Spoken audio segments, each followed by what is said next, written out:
All right. Listen, good afternoon, everybody. Good afternoon, everybody. We are getting ready for our podcast this afternoon. Listen, we're truly grateful and excited for what's getting ready to take place.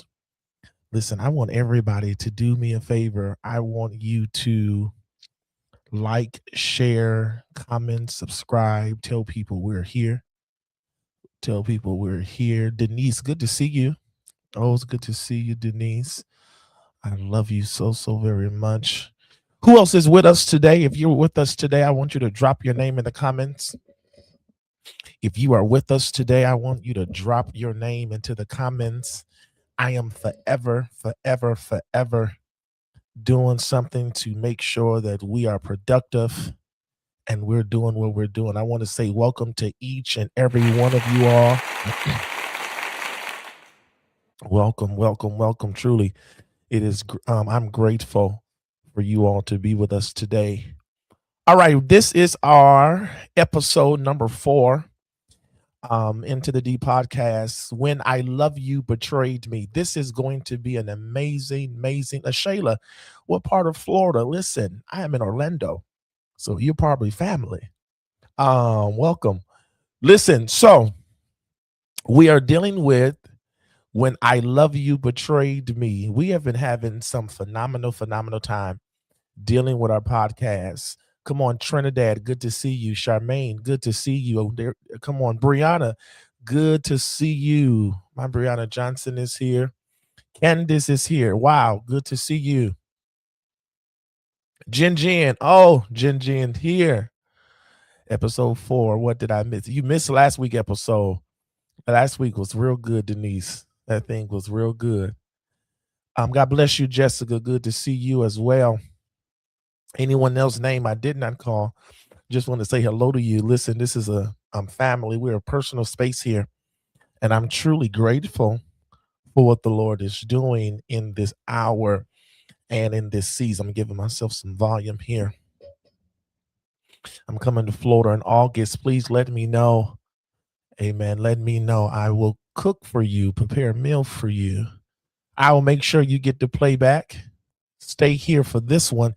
You truly will love this teaching that we're getting ready to do today. All right. So we have conversations. So I'm asking you all to engage in the comments. I know that there may be some delays with how I present, but I want us to be honest and I want us to talk in the comments. And I want us to make sure that we're getting the healing that we need. If you're ready, shout, I'm ready. Let's go. Let's jump right into it. All of our playbacks will be here on Facebook 24 hours, and I'll take them down, and then we'll do clips and so forth. I know Justin is at work. He has a cheap iPhone, so his phone may be going in and out. So you may see his name at the bottom that says he's watching here and there. But we're praying for him and his phone. I'm ready. Thank you, Shayla. Thank you, Tutu Fleming. Good to see you. All right, Candace, let's go. All right. So today's topic we want to talk about is when the word "I love you" betrayed me. All right. When the word "I love you" betrayed me. And I know somebody may say, Prophet, you don't need to be drinking a Red Bull. There's a lot of stuff you're doing that you don't supposed to be doing either way. All right.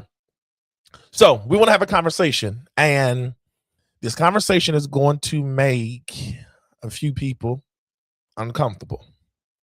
Not because it's offensive. We want to deal with it because it's honest. Good to see you, Nicole. It's honest. Have you ever heard somebody tell you that they love you? All right. Have you ever heard somebody tell you that they love you? You want to deal with that? How many of you all have heard that word? I love you. I love you. I love you. People use it now so loosely.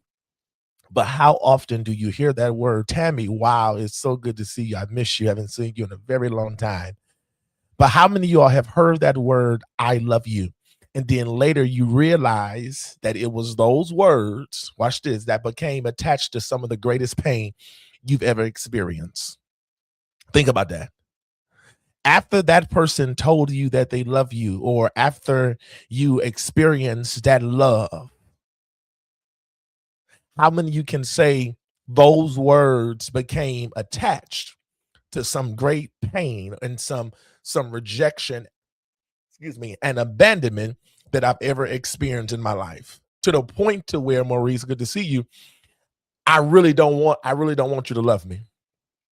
Come on. Think about that. Some of us don't get nervous when people hate us. No.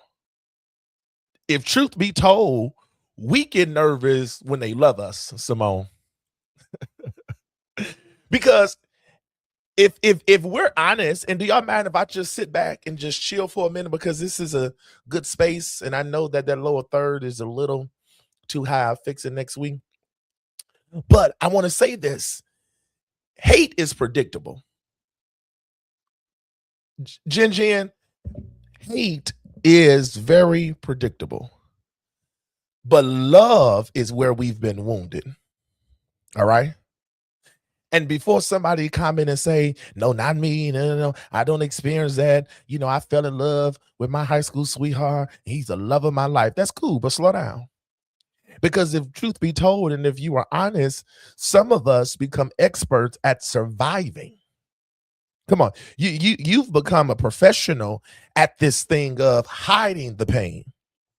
Come on, but you're a beginner in healing. You're a professional victim. You're a professional liar. You're a professional hider. You're a professional survivor. But you are a baby when it comes to healing. You are a baby when it comes to deliverance. You are a baby when it comes to setting boundaries. So today, what I want us to identify, and I want us to look at this real quickly. We're talking about what happened when I love you becomes the bullet or the ammunition or the weapon that destroyed you. Okay. I want you to think about the first person who broke your trust. You ain't got to say their name. Good to see you, Renee. And I want y'all to keep letting people know we're here. Come on. I want y'all to know, let people know we're here. But I want you to think about the first person that broke your trust. All right. Don't say their name. Think about them. For some of us, it was a parent, it was a friend, it was a pastor, it was a spouse, Renee. For some of us, somebody promised they'll never leave, then they left. Some of us honestly got upset when somebody died, because that person has always said that they love you. That person always cared. And when that person passed away, watch this, you were hurt. You lost trust in that area. Ask yourself this question: have I healed from what happened, or have I simply learned how to function with it? See, with the woman which had the issue of blood, she didn't get healed from the blood. She was bleeding for 12 years. She learned how to function with it. She learned how to live with it. And some of us, Denise, we've just learned how to function and how to live and how to survive with what we're going through and what we've experienced, but you haven't been really healed from it yet. And the first thing I want us to understand is, which is very good, is that we have to identify that a lot of us in the church or in the world or in the kingdom, or however you want to call it, we have moments where we consider ourselves to be delivered or we're free from something. Here's where I want to put a pin at. Some of us, Miss Jen, is not delivered, Shayla. Some of us are perfect and great in performing self-control. And a lot of times we mistake self-control for deliverance, but then get mad when you finally fall because you were never delivered in the first place. You just knew how to say no. You just knew how not to feed into it. You knew how not to go around it, but you were never healed from it. You were never delivered from it. And some of us need to identify and understand what triggers do we have in our life, so we can now identify the triggers and get healed from the triggers, because it is not people's responsibility to walk around you on eggshells because you have triggers. That's crazy. Like it's crazy for people to be like, "Well, I don't want to say this around them, or I don't want to do this around them, or I don't know how they're gonna respond, or I don't want them to pop off." I'm not walking around you tiptoeing because you're unhealed. Can y'all hear me good? It's not working? Love was never the problem. Come on, I realize something. Most people aren't afraid of love. We are afraid, and listen to that word we are afraid of disappointment. We are afraid of investing time that's wasted. We are afraid of trusting. We have a trust issue in the body of Christ. Am I helping anybody? I hope I'm helping somebody. Come on. We are afraid of believing somebody again. Come on. There's a few of us, and we're having conversations. There's a few of us in this room that can honestly say the reason why some of y'all are single is because of past relationships. You haven't been healed, so you don't trust no more. Especially if someone has cheated on you, if someone has put their hands on you, if someone has done something to violate your rights or your space. You can honestly you can say all day long, yeah, I want to be married. Yeah, I want a relationship. But if truth be told, you really ain't ready for a relationship. You're really not ready to be married because you're still triggered. You're still unhealed. You still have wounds that you have not addressed yet. There's still some places that you got to be honest within yourself. And there's some of us who are married, which not me, that's why I'm gonna say some of us, but those who are married, you get into a relationship prematurely, and now everything to you, you're watching. Everything is a sign. Everything you have not let your guard down, even in marriage. And there's a lot of people who are married, but your guard is still up. Am I helping you? You still got walls, you still got blockages. Um, but my question is, the reason why you don't trust people is because the last time you believed somebody, it cost you something. It did. It cost you something. And I want to be honest. The first betrayal doesn't just hurt you. No, let's deal with that. How many of you all, and y'all talk to me in these comments, how many of you can actually say, my first betrayal, my first disappointment really hurt me more than anything else? Can I get any honest people to agree with me on that? Come on. My first betrayal, it don't just hurt you, but watch this, Charmaine. It educates you. Good to see you too. It teaches you things. Baby, let me tell you something. I want you to know your first lesson is your first heartbreak. Or I've never moved that fast in a relationship. I won't let my guard down like that. Oh no, I'm being very cautious on what I release and what I say. I'm not telling them my life story the first 6 months while we dating because they're gonna use it against me. No, it teaches you things. Sometimes it teaches you healthy things, and sometimes it teaches you unhealthy things. And for many of us, learned lessons were never supposed we learned lessons we were never supposed to learn. If we were to be honest, Simone, many of us have learned lessons in our life we were never supposed to learn. Why were you there in the first place? Ask yourself that question. Why were you there? Who told you to go there, Danielle? Good to see you. Who told you to get in that relationship? Who gave you permission to date him? Who gave you permission to let that person in your personal space? But the problem is because you're so vulnerable, and that word "I love you" was a wound for you. You allowed that person into your personal space. You allowed that person into your family. You allow that person into your heart. You allow that person into your mind. So what happens is now you mad because you gave access to people that never shouldn't have had access. Type that in the comments. Who has access to your heart? Who has access to your emotions? Who have access to your feelings? Because if you give the wrong people access, then you're going to find yourself where we're at today, dealing with, I don't like when people say I love you, because you look at it different than what it's supposed to be. Who has access to you? Come on. Because if no one has access to you, Shayla, if no one has access to us, what happens is when someone does something to us, when somebody says something to us, here we go, it doesn't affect us. It doesn't bother us. Why? Because we're healed. You don't have access to offend me. You don't have access. Hold on, I need to look, I need to write something down. You don't have access to make me feel a certain type of way. Can we have that conversation?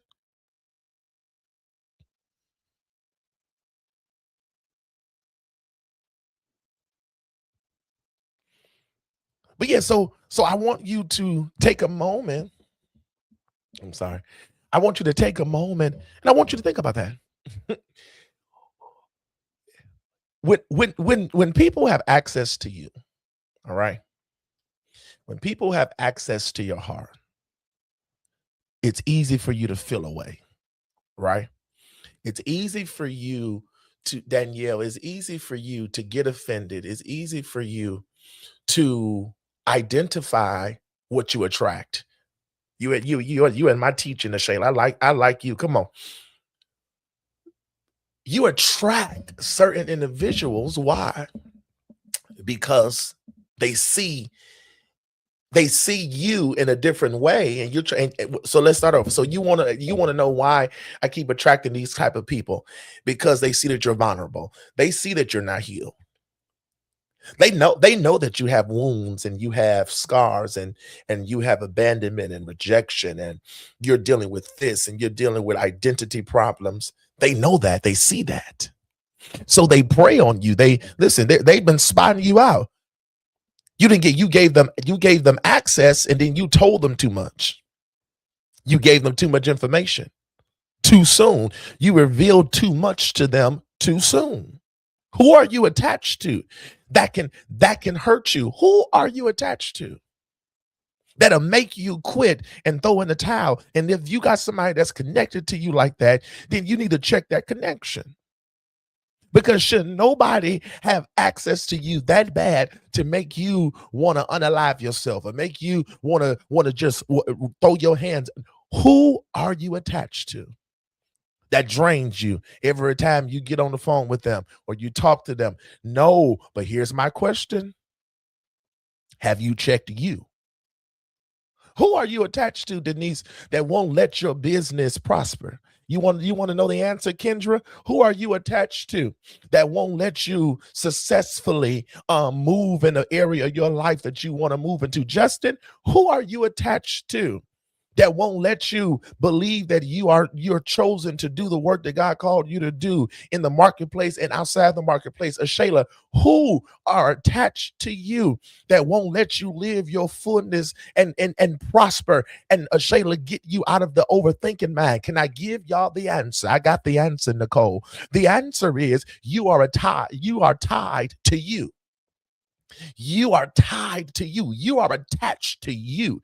It is your emotions. It is your pain. You keep replaying the hurt. You keep reliving the trauma. You keep talking about what they did. You are attached to you. That's destroying your prosperity, your healing, and your deliverance. You are the problem. You are the reason why your business is not prospering, because every time God tells you to go deeper, you look at your bank account. You're the reason why you're not healed from that divorce, because every time God shows you that you're chosen or a royal priesthood chosen generation, then you're reminded that man hit you. You are the attachment. You are the unhealthy attachment in your life. Somebody put that in the comments. I am the unhealthy part of my life. That's why we gotta deny ourselves daily. That's why we gotta give up daily. That's why we gotta die daily, because God has to step in and let it, watch this, and do what he said he gonna do.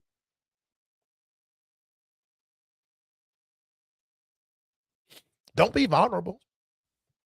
Come on. I'm trying to help a church here. Come on, I'm trying to help somebody. Can I help you?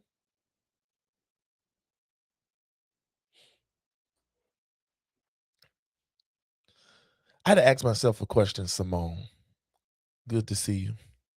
I had to ask myself something.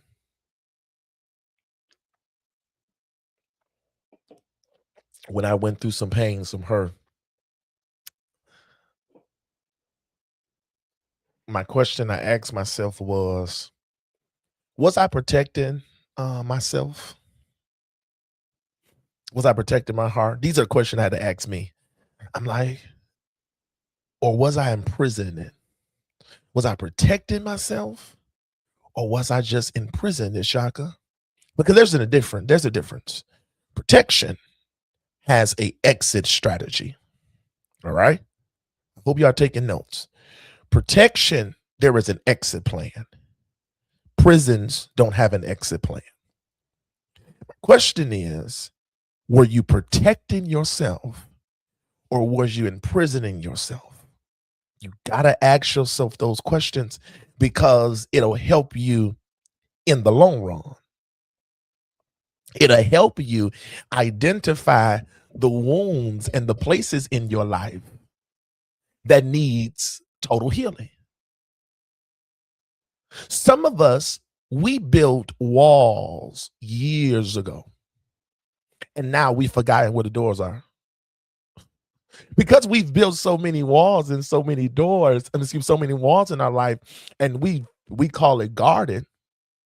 My question is, now do you know how to get out? Yeah, you built the walls. Oh, you know what? I'm not letting nobody in. So my question is, do you remember how to get out? Because you built all them walls, because you say, I'm protecting myself and I ain't letting nobody get close to me again. My question is, you imprison yourself because you can't even escape now. You can't even get out of this now because you built so many walls around you and so much protection around you. You can't even come out. You can't even get out of this. What happens, Miss Erica, when pain becomes your lens? We got to identify that pain often can become your wisdom. Pain can become your lens. One thing about trauma, one thing trauma does, it changes how you interpret people, Shayla. One thing trauma and triggers will do, it changed how you interpret people. And I don't care if you agree. James Jordan, good to see you. I believe that's your wife. Good to see you. Here we go. Let somebody not text you back. I swear, you swear they cheating. You swear you rejected. Let you text somebody. let you text somebody and they don't respond quick enough. Oh, you didn't already cuss them out. You didn't already probably blocked them. Some of y'all so toxic, don't even know you're toxic. And some of you like being toxic, and some of y'all like being in toxic relationships. But it's funny because let somebody get quiet on you. Like you could be talking or you could be around. Let somebody get quiet. You swear you abandoned. Now you feel like, oh, I'm just abandoned. Don't nobody. What you mean? Like, come on. Come on. Let somebody tell you, you know what? Good to see you, Shaniqua. Let somebody tell you, you know what? I just need some space for a season. You know, I'm in my season of consecration. I'm fasting. I'm praying. You know, I just need time to, to myself for right now. And you automatically assume they leaving you. You swear. Listen, I'm trying to help a church. I'm trying to help a church out here.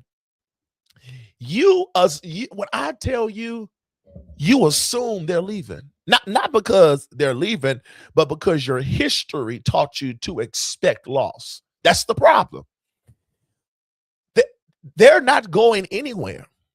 But you assume, come on, you assume they're leaving because your history taught you this is what's going to happen. And here's what's dangerous. Sometimes we're responding to memories, not the current. Can I tell that to a church? You are responding to your memories, to your past, and not the current, not reality. Come on. The person in front of us is not the person behind us. The person in front of us is not the person who cut us. And then what we do is, because we're unhealed, Shayla, we're bleeding on people who never cut us. We're destroying people who was actually sent to help us, but we were unhealed. Oh, I'm running out of time. It's 1:30, 1:36 already. We got to get to a place in our life where we got to stop looking at the person in front of us as if they're the person who hurt us in our past. We're treating everybody like the same. We're treating everybody the same. Can I help a church here?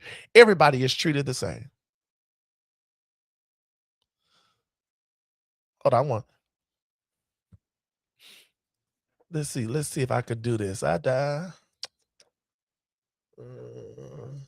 Let's see. I'm gonna ask some of these. Behavior modification just reveal your level of self-control, but it does not correct the issue. You better talk here real good. But watch this, and I'm glad we're having it. I'm glad we're in this engagement.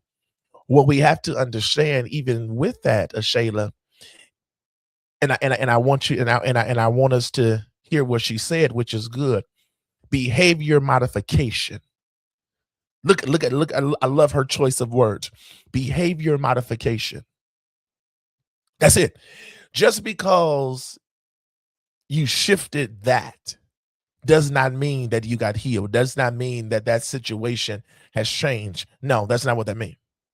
Because what happens is you never fix the problem. What we like to do is we like to treat the symptom. Nobody ever wants to deal with the condition, the root, the problem, the actual root issue. No, you want to deal with the symptom. You want to deal with, oh, I heard, you wasn't, this was this and this was that and that was that. My question is, but when are you going to deal with the problem? We know what the issue is, but are you going to deal with it? Can I ask you a question? And I want y'all to answer this honestly. How many people have paid for something that they never did? Because somebody hurt you. How many relationships never had a chance because you entered them wounded? And that's good. LaShayla, you about to be my co-host. I say this all the time. There's no point. Oh, thank you. Watch this. I say this all the time, and Shayla, I promise you, she about to be my new co-host. She in my notes. I want y'all to deal with this. When you put a Band-Aid on a wound that you've never properly treated before you covered it, when you take that Band-Aid off, what you will find underneath the Band-Aid is a scab. The scab is there. After a while, you feel that you're healed. You feel like, oh, this is so much better. But I'm going to tell you something. After a while, that wound starts to itch. And then we start to scratch it. And sooner or later, we peel that scab off. And the wound starts bleeding again. Some of you all, the reason why you keep bleeding, because you're not treating the wound. No, you're treating the bleeding, but the bleeding isn't the problem. The problem is making sure that the wound is treated. Am I helping somebody? You got to make sure that you apply ointment to the wound so you don't develop or create an infection. And a lot of us, we don't know how to treat the wound because all we see is the sight of blood. And the moment we see a sight of blood, we start panicking because we're bleeding. But my question is, just because I'm bleeding don't mean I'm dying. No. Just because I'm bleeding don't mean that I've lost, or this blood is not a sign that I did something wrong. No, I was it was a mistake. Am I helping somebody? How many friendships ended because you expected betrayal before betrayal ever arrived? How many of you've ever said to yourself, I've said it before. How many of you ever said to yourself, you know what? I'm going to get you before you get me, or I'm going to hurt you before you hurt me, or I'm going to leave before you leave? You're unhealthy.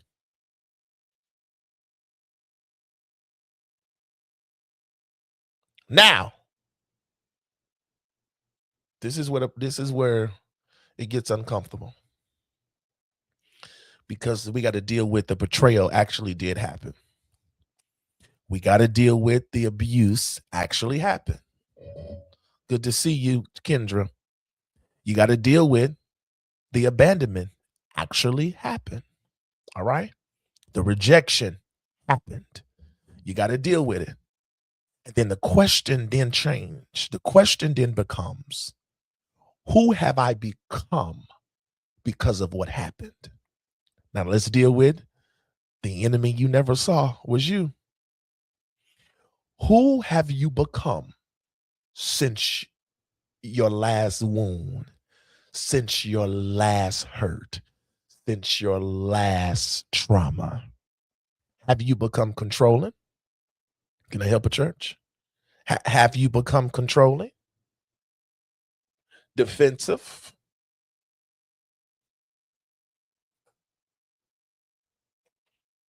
Yeah, give me a second. I had to plug up my mouse pad. There we go.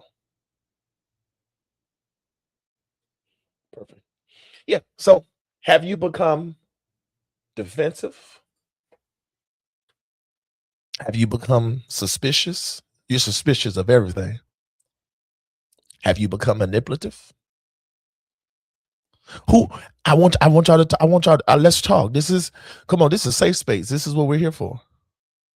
I want y'all to answer that question. Who have you become?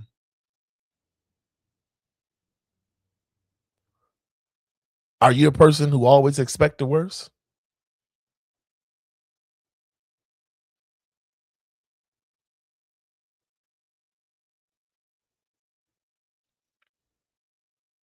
Can I encourage you and tell you that sometimes the enemy isn't the event anymore? Like we've got to get to a place right now. The enemy is not even bothering us right now. It's us. It's us. The enemy is the version of ourselves that developed afterward. Did that make sense, Denise? We have become a version of ourselves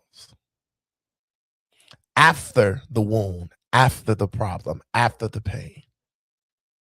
Someone said, I walk with the block wall up. See, come on. I like these conversations. I'm trying to see them all.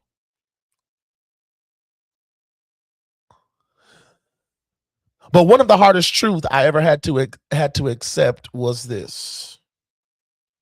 The people who hurt me are not responsible for healing me.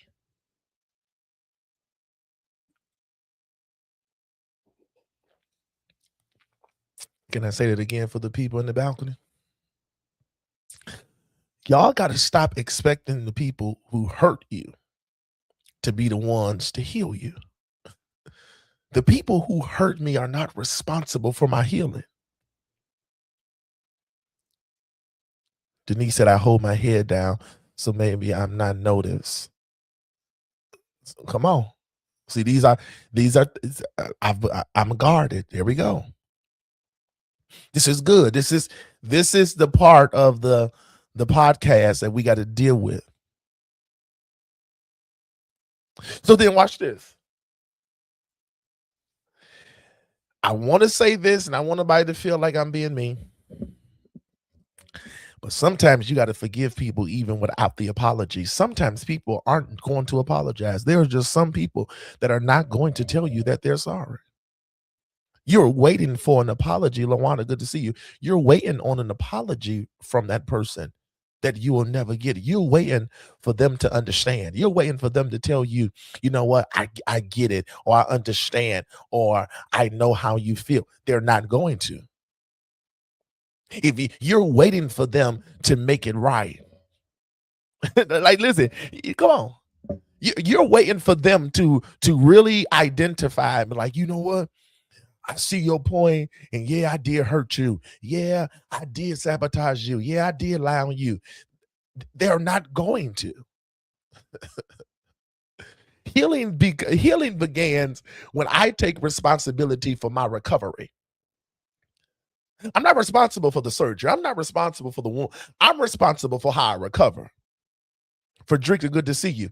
And some of you all got to understand that you are responsible for how you respond, how you recover from it. And I want everybody to understand that we got to get to a place in our life where we start identifying and saying thank you to God because he loved us no matter what. And that's what I want us to understand. He loves us so much that sometimes you probably can say to yourself, why do God love feel different? Come on. Why does God love feel different? And Shayla, I hope you're still here. There are some people who struggle with loving God. Mhm. You know what? You know why some people struggle with relationships with God and trusting God and depending on God and loving God? Because they keep measuring God through people. I have to unpack the burdens. There we go.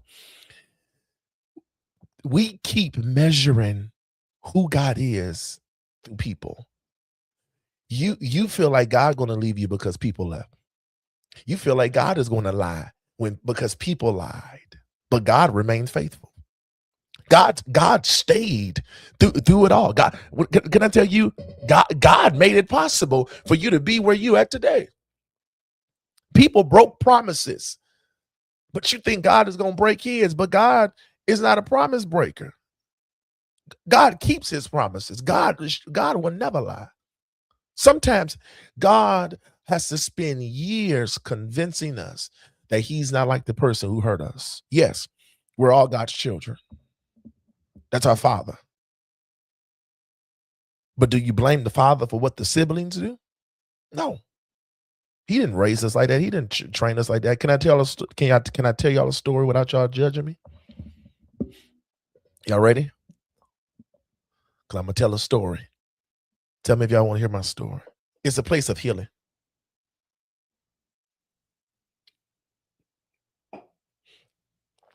That's why we're on The Enemy You Never Saw Was Me. Therapy and Jesus go hand in hand. Therapy on layers. I tell people all the time, Shayla, it's okay to have Jesus and medicine. I want to deal with it. It is okay to have a Bible and a couch. There's nothing wrong with that. Like, it's nothing wrong with you going to get help. I sit on a sofa twice a week to talk to somebody, and it's okay. But let me tell you my story.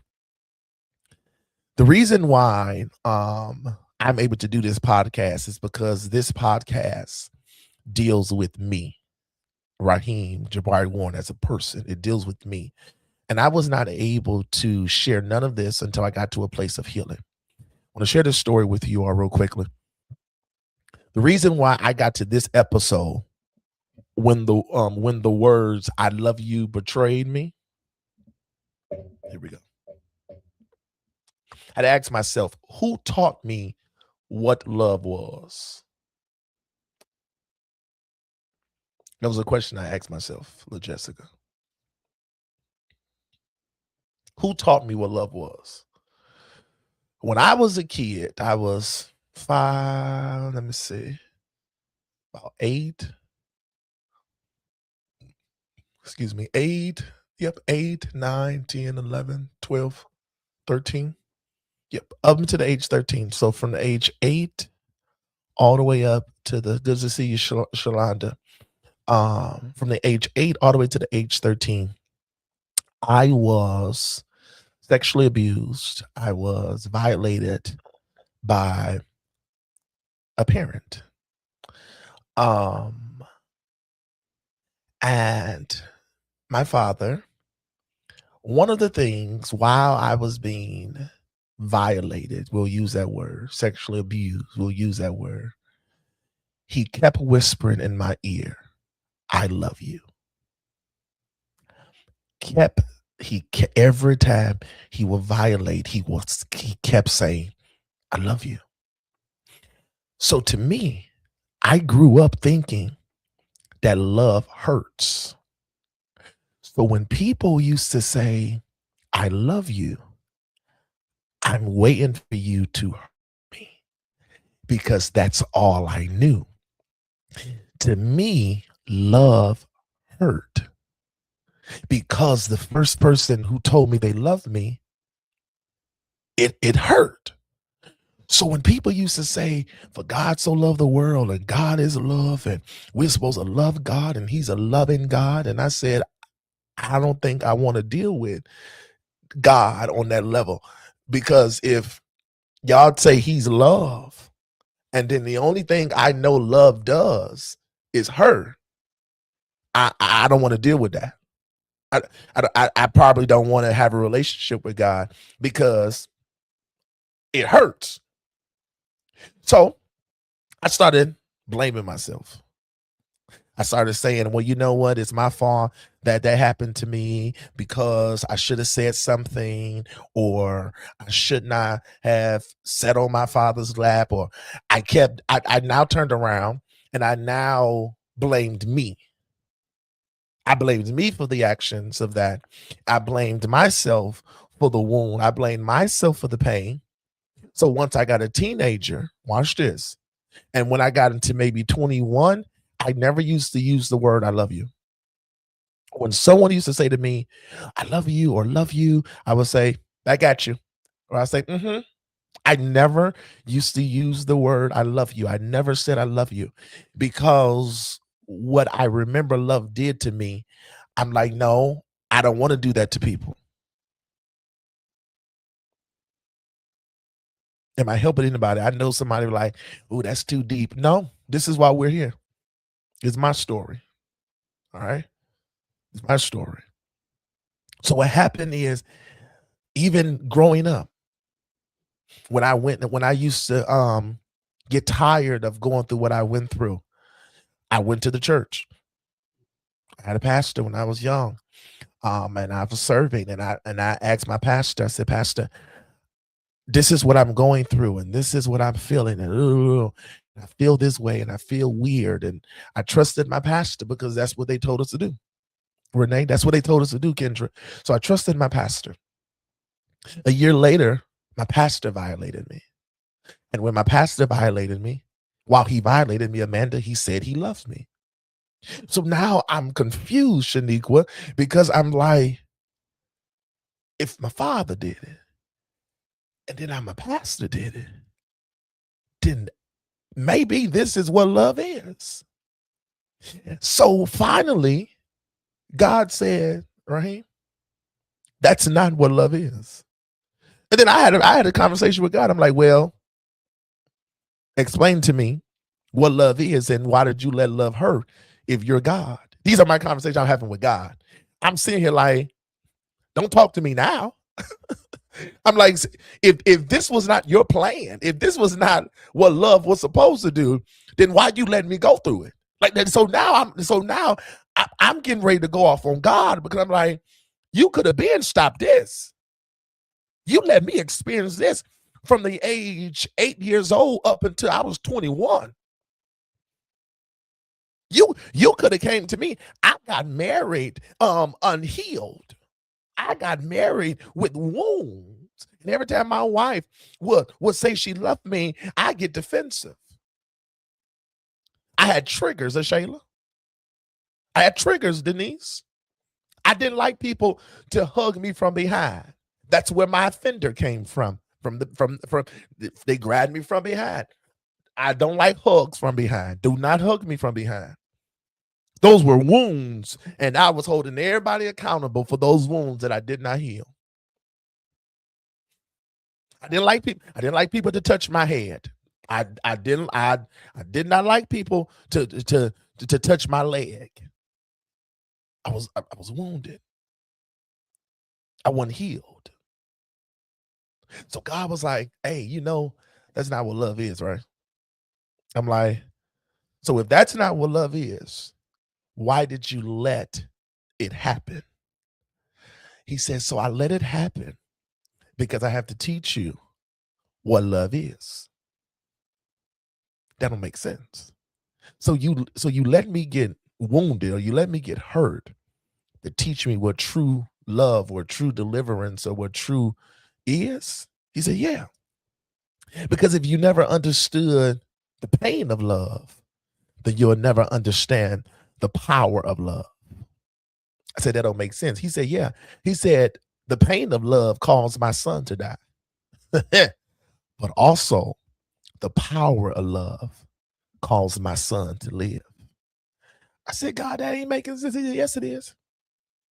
He said, you'll use the pain of love to heal, for motivation and to grow. But the power of love will sustain you, and it'll draw you closer to me.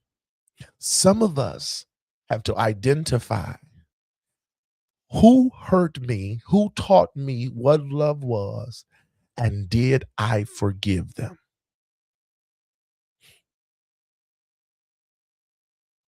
Am I helping anybody in this room? You gotta be able to stop and ask yourself a question. And we're wrapping up because I'm a stickler to my 1 hour time because people are at work and some of you all are on your lunch breaks. So I want to make sure that I am not insensitive.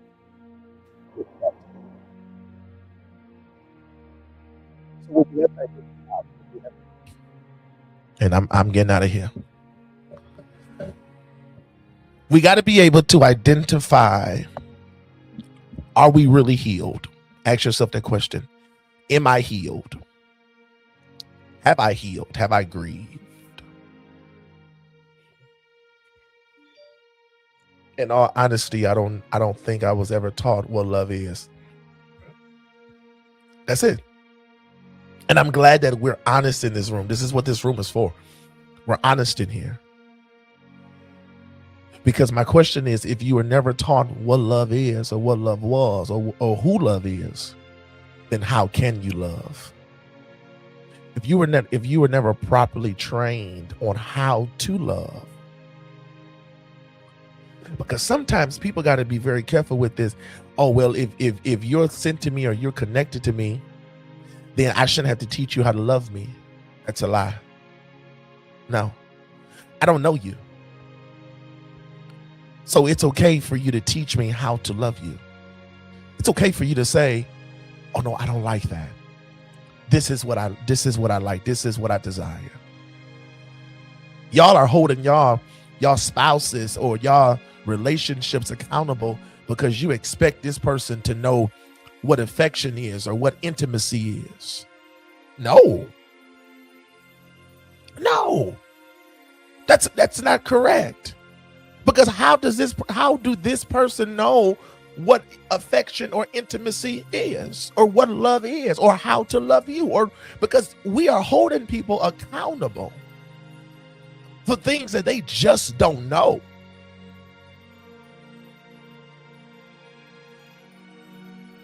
When I was married, me and my ex-wife used to always go at it. You know why, Denise? Because she always kept saying, you don't spend quality time with me. You don't spend quality time with me. And I'm confused, Kendra.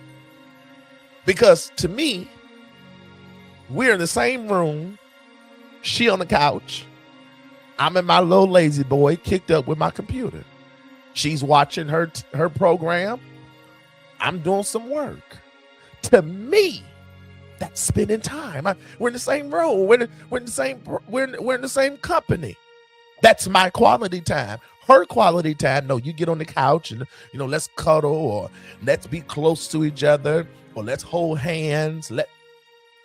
I didn't know that. When I hear quality time, when I hear the word quality time, to me, we're in the same space. That was just me. That's how I was taught. Everybody has a different way of what quality time look like. Your love language may not be my love language, and you can't get mad because I move differently in a love language. One of my love languages is gifts. So instead of me telling you that I love you, the way that you know I love you, I'll buy you something. I'll cook for you, or I will just do something nice to you. Like it's so many people at the church I just cook for. And me cooking for them is me telling you I love you. It's me telling you keep up the good work. That's how I was taught. So love for me is a form of gifts. So I purchase things for people that I love, or I do things for people that I love. Don't mean I want to be with you. Don't mean I'm flirting with you. Don't mean I want to date you. No, what that means is this is my love language. So I'm giving because I love. What does that mean? God, he loved, he gave. I love, I give. But I could not do that until I dealt with I love you. And some of us, and we're ending. Some of us got to get to a place. Oh, I love to cook, Shayla. What part of Florida are you in? Because I promise you, I love to cook for real life. But today we got to get to a place where we identify, yeah, I love you, betrayed me. But I'm not going to let it. I'm not going to let it direct my destiny or my future. No, I'm gonna deal with it. And some of us need to deal with the pain. Some of us need to deal. How do we get there? Prophet, help us. You get there. I'm gonna get an easy version. You get there, Denise, by exposing you. Ask yourself, Denise, who hurt you and why? There's always a why. There's always a why. There's always a why. But then when you ask yourself that question, you cannot be afraid to get the answer. God may say, well, this person hurt you because they were in a space that they were not supposed to be in. You were in a relationship that you were not supposed to be in. You got to be ready for the answer that God tells you. You got to be ready for him to put you in front of the mirror. Shayla, I hear the Lord saying to tell you in this season of your life, he said, I want the rest of your yes. I don't know if she's still here or not. But the Lord said he wants the rest of your yes.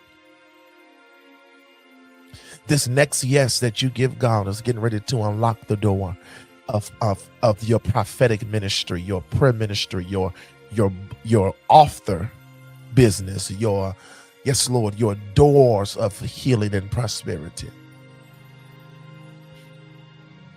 Today is going to be a day that everything you need, God said he's going to give it to you by midnight. God promised you a house. He said, house granted. He promised you peace. Peace granted. The wounds and the pain and the tiredness that your mother went through, you want to experience that. You won't go through that. I don't know if Shayla's still here or not. But what the Lord is doing, he's healing you in areas that was broken, but was never revealed, was never exposed. He's responding to tears that you shed 11 years ago in private because you didn't understand how God was going to bring you out of it, how God was going to deliver you out of it, how God was going to fix it for you.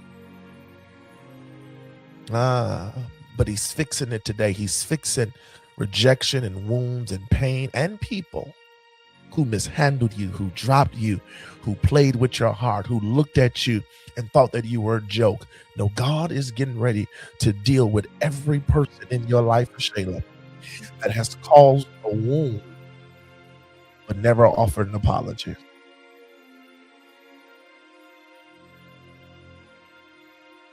And I don't know if she's still here or not. Get ready. Somebody shout, get ready. Get ready.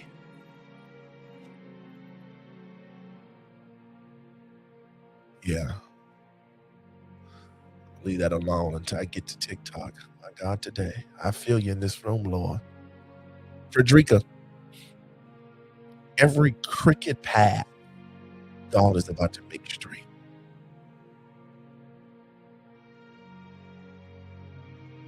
Frederica, yes, Lord, every place in your heart that you hid from the world, you hid from people because you could not afford another heartbreak. You could not afford another lie. You can't afford somebody else distracted you. Because then you're going to find yourself in a place where you feel like you're going to break, or you feel like you're going to lose your mind. You feel like that life is going to hit you, and life is going to hit you hard. Frederica, I speak to the wound of rejection, abandonment, and tiredness. You're tired. You're tired. You're tired. You're tired. You're tired.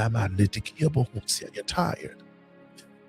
I speak strength into your body. I speak strength into your heart. I don't know if Frederica is still here or not. I can't see the comments anymore. But I speak healing into your hands. I speak healing into your mouth. I speak healing to every part of your life. And the Lord is going back 21 years of your life, and he is getting ready to redeem time for you. He's getting ready to restore life for you. Because the enemy thought that life, watch this, was lost. The enemy thought that he could take life. He can't. Everything that the enemy took from you, Frederica, the Lord said, I'm not just going to give that back to you. I'm just going to give you things new. So you've been wondering, even today in your praying, God, when? Now? Somebody type in the comments, my next is now. Now. Now's the time that God is getting ready to allow your business to prosper. Now is the time. He's about to reveal the mirror to you and expose you to you and allow you to fix the damage that you caused because of survival. Frederica, the Lord is he's moving you strategically to remain quiet. Stay quiet in this season. I hope I'm helping you, Frederica. I don't want to be a false prophet. If none of this makes sense to you, you can tell me. And if that goes for anybody, don't receive nothing that ain't for you. I teach that strongly. If that word ain't for you, you better say prophet. You are a false prophet. Don't receive nothing that's not for you. Frederica, are you married? I hear you, Holy Ghost.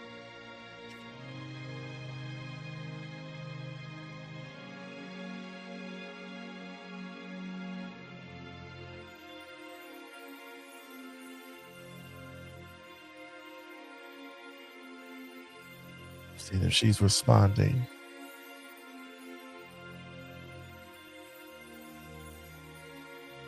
Are you married, Frederica? She said no. The Lord said, I promised you that you will be a mother. I promised you that you will be a wife. I made you a promise. The Lord said, and I will do what I said. The Lord said he's going to honor what he said. God said, give them to the end of this year. And everything that you're in need of, God say, access granted. Yeah, yeah, yeah. All right, nope. So we're not going to do that today. Denise, your first point of healing is your mother, then your father, then siblings, then unhealed relationships. The Lord said you got to go through your life. You found yourself in places you're not supposed to be in, and relationships you're not supposed to be in. You wanted the love. Oh, the shoes came off. They're off. They're off. They're off. Yeah, they're off. I just took them off like 5 minutes ago.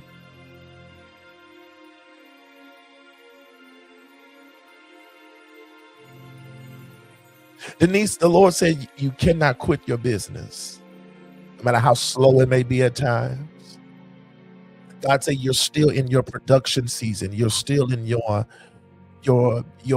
baby state. And what does that mean? He said you're still adding, you're still getting the vision. He said stop beating yourself up, stop blaming yourself, stop always crying over what left or what spilled or who didn't support. The Lord said the moment you realize who you are and what I'm about to do in this season, God said build your inventory. God said that to me, the reason why business for you hasn't taken off yet, God said, because you just don't have enough inventory yet. God said you don't have enough inventory for what I'm about to do. This is your season of the investment. God said you got to invest in you. Stop telling your mind, well, you know what? I'm not going to buy this because if I buy this, I won't be able to do this, and I'm just going to need to wait before I do this. God said, I don't know what this means. God said by August 15th, I'm giving you the financial increase to pay for the 3 carts that you have. That's how you got three carts. I don't know if you shop on Etsy. I have to hear your Holy Ghost. Amazon, and there's another site. I don't know if it's Temu, but it looks like a Temu account. There are 3 carts. The Lord said, financially, I'm getting ready to give you the money to clear them out. One of the carts is $2,600. Another cart. God said, I'm giving you the financial increase to pay for the carts. Get your inventory. But he said, I'm not going to do it until you heal. He's giving you until now until August 15th. He's giving you until now, until August 15th to get all your affairs in order and to get healed. God doesn't need this loan to do what he does, but he needs this loan to deal with your mind, to deal with your heart, to deal with you. He has to prepare you. He has to prepare your expectations for what he's about to do. Renee, come to me quickly.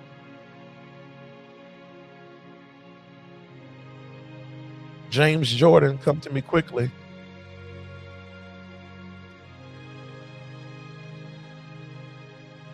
Tutu Fleming, give me your name. Renee Cooper, the Lord said, and at midnight, Paul and Silas was free. The Lord said, be free. Drayvon, good to see you, man.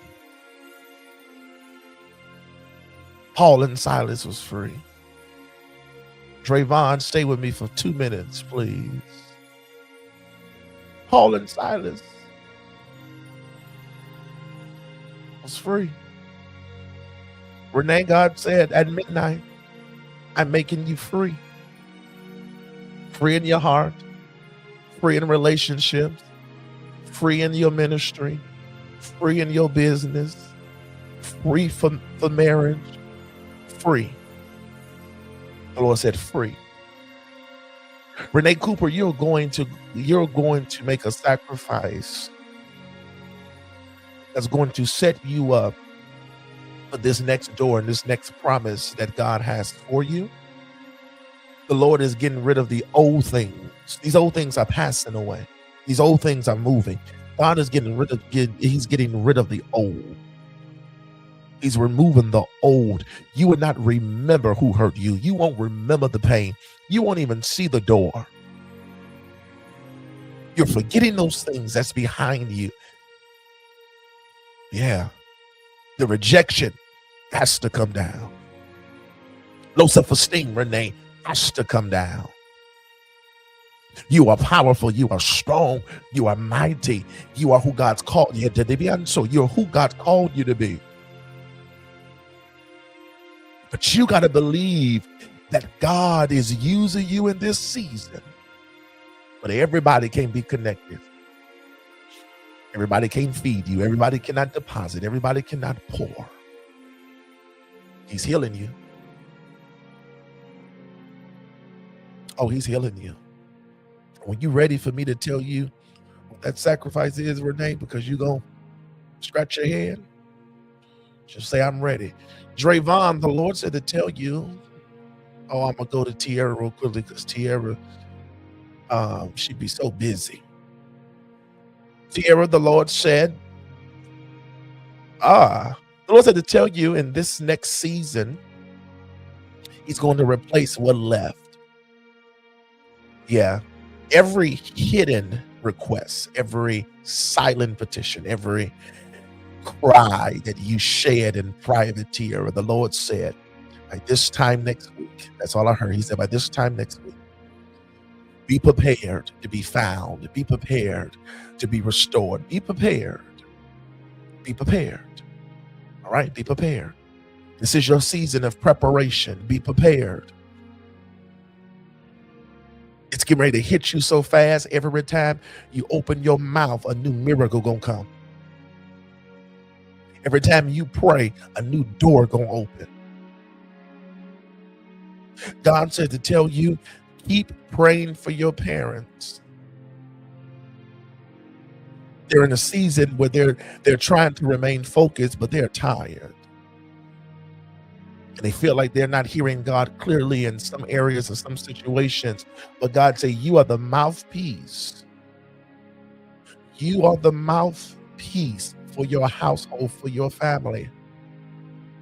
That's why the enemy attacks you. That's why the enemy is frustrated with you. That's why the enemy does not like the things that's happening with you, because you keep making it out. You keep surviving. And the doors keep opening for you. And the enemy is trying to figure out why these doors opening. Because can nobody stop what God is doing in your life? I don't know what you drive, Tiara, but I speak a new vehicle in the next 60 days.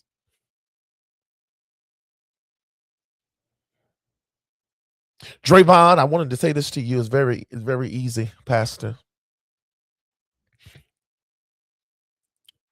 You will not fail. You will not die. You will not quit.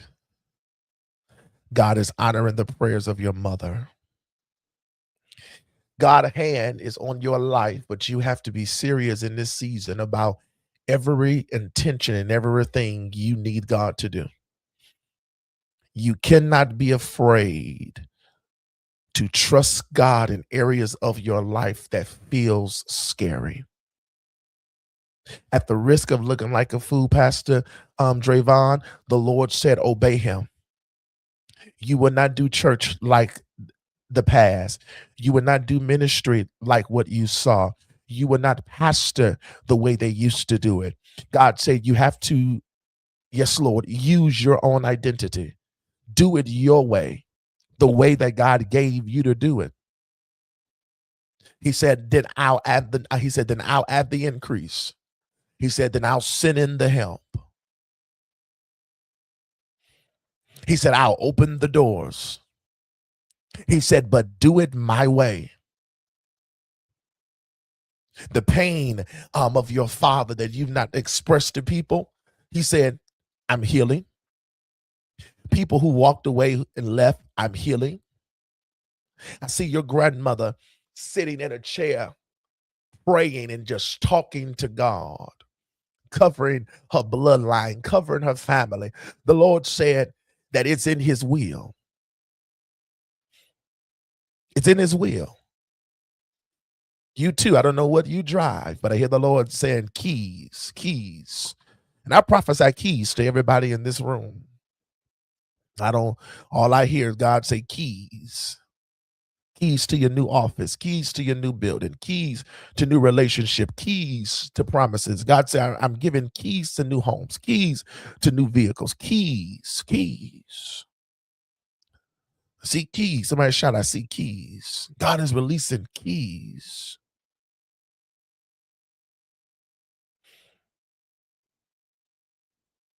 Drayvon, keys to a new house, not an apartment. God said, I'm not giving you an apartment. I'm giving you a home. He said, I promised you a home. He said, you're not too young to experience his promises. But he said, but you got to go through a season where you don't feel abandoned, rejected, and lost and confused. And it's God talking in this season. And what God is saying, no, you know God's voice. Do the work that God has released for you to do, and everything else shall follow. LaJessica Joyner, I don't know where you live, but I hear the Lord saying, wow.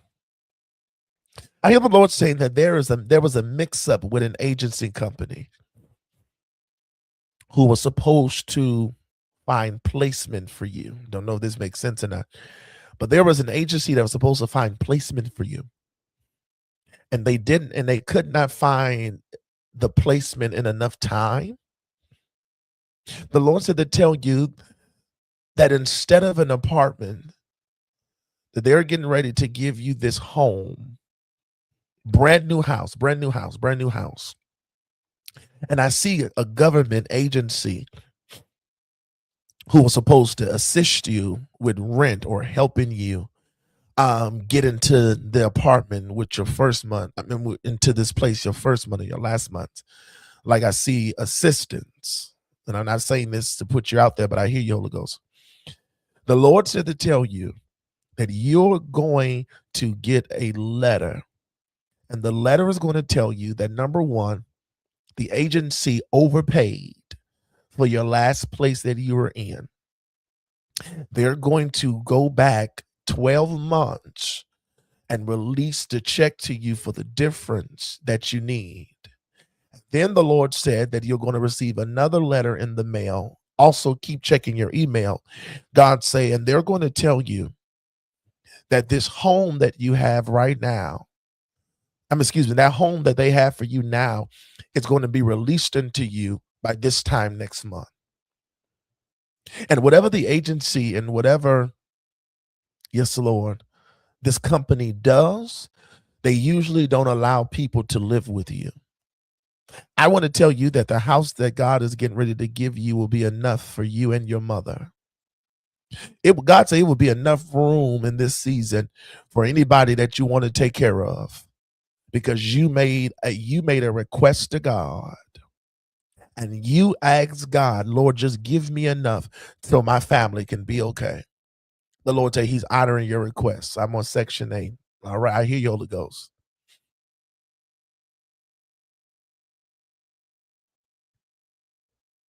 So get ready, because the doors is getting ready to open so strong. All right. Thank you all for being a part of our worship experience. I said worship, Lord. It's our podcast. See, I'm so churchy, y'all. LaShawn, yep, I didn't forget about you, LaShawn. The Lord said, I'm releasing weight. I'm shedding weight off of you because you've been carrying what you never should have picked up. You've carried pain, you've carried hurt, you've carried rejection, you've carried frustration, tiredness. You have excess weight upon you that the Lord said he's releasing. Get ready, because he's restoring 27 years back to you. He's healing grief. You never grieved properly. You just kept going. You never stopped and really went through the stages of grief. But the Lord said he heard your holler. He heard your cry last night. The Lord said, you're going to be okay. You're going to be okay. Somebody shout, I'm going to be okay. You're going to be okay. The Lord said you were at the verge of throwing in the towel and giving up. He said, nope, hang on. Hang on. I'm holding on to the horns of the altar. I'm holding on. Somebody shout, I'm holding on. Don't give up. Don't give in. But I'll trust in the Lord. Sherelle Clark, I'm still praying for you. So once God release everything that he has for you, I will make sure I release the word, but I'm still praying. Hallelujah. Hallelujah. Hallelujah. I'm going to say this and I'm going to delete this because I don't want nobody to take this the wrong way. I'm stepping out on faith, Renee, Amanda, and Brianna. I'm stepping out on faith because I need something from God, Denise.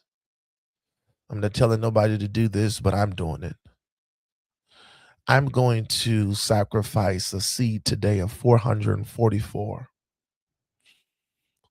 And I'm sowing this seed because I need God to respond to my business. I need God to respond to healing. I need God to respond to my vision. I'm sowing because I need a response. I'm not telling nobody to follow me. But I'm making a sacrifice today because I'm crazy enough to believe that at midnight tonight, what I had requested of God to do, he'll release it out of heaven. When I'm praying and asking God to heal, he's going to heal. He's going to restore. And somebody just need to lift their hands right now and shout, Lord, restore me. Lord, restore my mind, restore my family, restore my loved ones, restore relationships. Restore. All right. Thank you all for being a part of our worship experience, our podcast. When the words I love you betrayed me. Listen, how many of you enjoyed this podcast? Put some comments in the comments real quickly. I am 23 minutes over my time.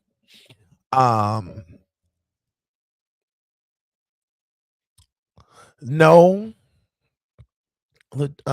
no, Jessica. I'm not praying and asking God to restore you 360. I'm praying and asking God to give you a 180 turnaround. I want him to change your direction. If you do a 360, you just turn right back around to the same spot that you started. No, God, change my direction. Turn me the other way. I was looking for you, James Jordan. Give me your name. I know you said that's your husband, but give me your name quickly. There are 6 people in here that the Lord is causing you to sacrifice. You know who you are. If that's you, just say, I'm sacrificing. A few of us need to release a seed of 111, 111. I'm sowing 111 on behalf of somebody today because I'm believing God for your healing. Tamika, I want to say this to you. God said you've been forgiven and you've been restored. The pain had to happen. The hurt had to happen. The betrayal had to happen. But you're responsible for your recovery. You're responsible for how you heal in this season.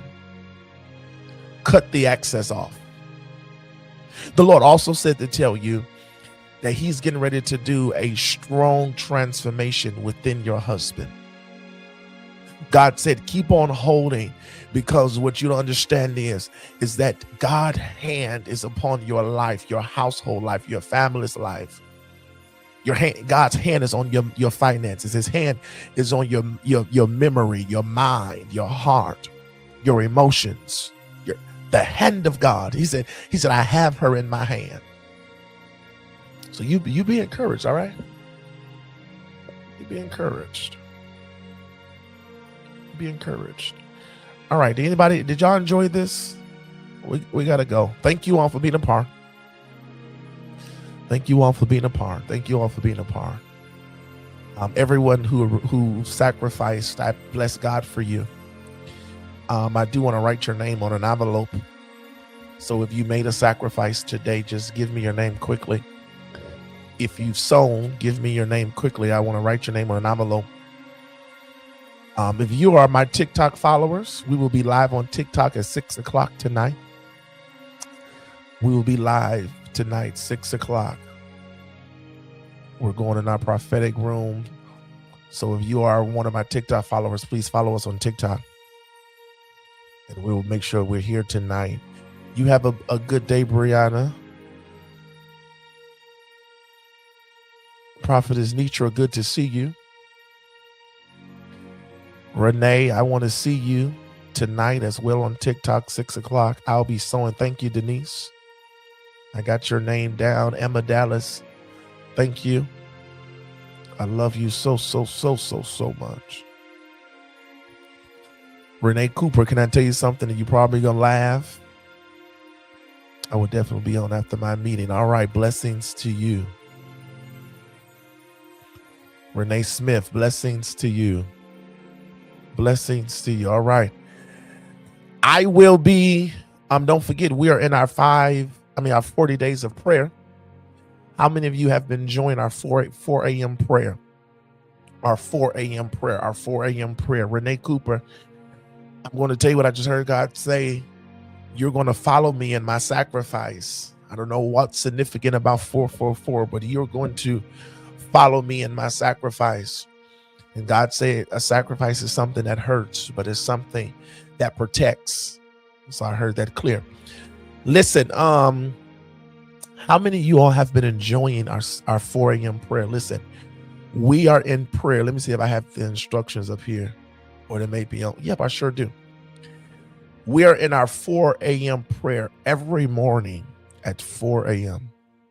for 40 days. This is week number 1. We're on week number 1. So this is what we're doing for this week. Take a screenshot of this if you need to. But this is what we have been doing. This is what we've been doing. If you can make that sacrifice, get up in the morning, 4 a.m. I know it's a sacrifice, but that's what God is calling us to do. Set your alarm clock. God knows you have to be at work. God knows, but it's a sacrifice. That's what fasting is. It's a sacrifice. So I want you to be on prayer. Be on prayer at 4 o'clock in the morning. If we want God to do something, we got to make a sacrifice, and we got to show him how bad we want it. Thank you for always following, Brianna. We got to show him how bad we want it. How bad do you want your healing? How bad do you want your deliverance, your restoration? How bad do you want it? We got to sacrifice, all right? But yeah, Renee, that's what you got to do. That's what you got to do. Instead of eating sweets, I'm eating sweet potatoes when I'm having cravings. There you go. That's it. Come on. It's a sacrifice.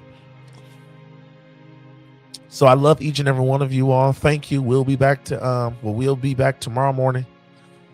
And then I'll be on TikTok at 6 o'clock.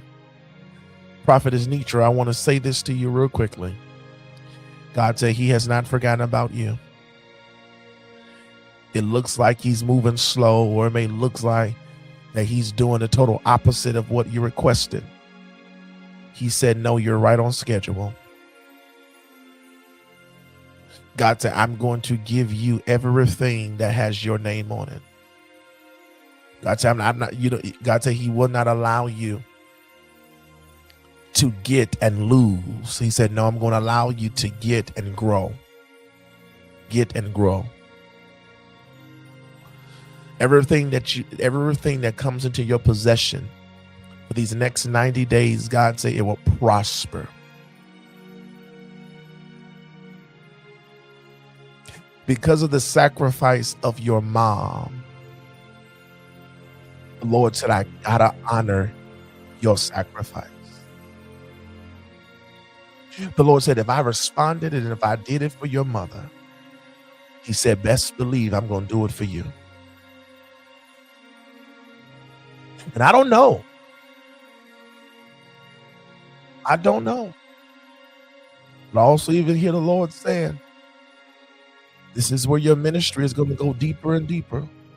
I'm even touching your wound. I'm even touching your belly. God said you shall give birth.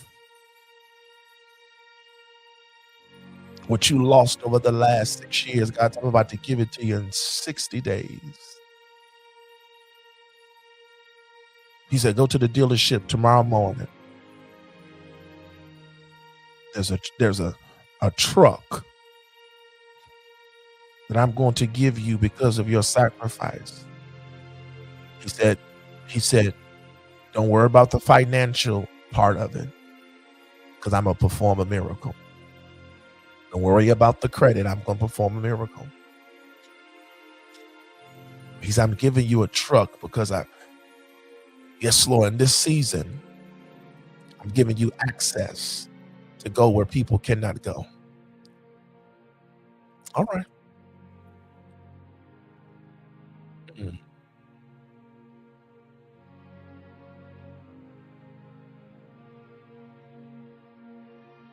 Even touching the life of your mother, the Lord said, all right. Love you all. This is our podcast. We'll be back. We will be back next Tuesday at 1 o'clock, but tomorrow morning at 4 a.m. I love each and every one of you all. Remember, I'm Prophet Raheem Jabari Warren. And remember, at the risk of looking like a fool, we will obey God. I love each and every one of you. Go with God, and he will go with you.